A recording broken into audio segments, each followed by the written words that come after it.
Okay, good evening mga lords. Papakilala ko sa iyo yung aking DJI Neo drone, Neo 2. Ito yung Neo 2 natin.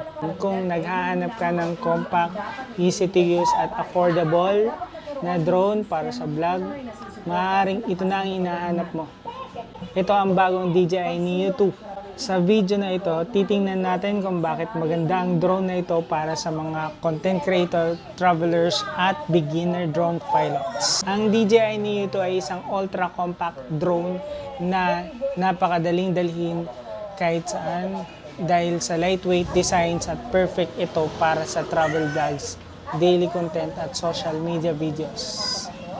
Isa sa pinakamagandang features nito ay ang Smart Automatic Flight Modes. Kahit beginner ka pa lang drone flying, madali mo itong makokontrol gamit ang simplified controls at AI tracking. Mayroon din itong subject tracking kaya kayang sundan ng drone ang galaw mo habang naglalakad, nagbabike, nagbablog. Perfect ito kung solo creator ka at wala kang cameraman.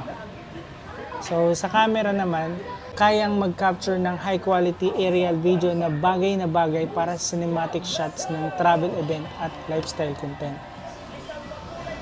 Magandang portable at mabilis i-setup, ilabas mo lang sa bag, take off agad.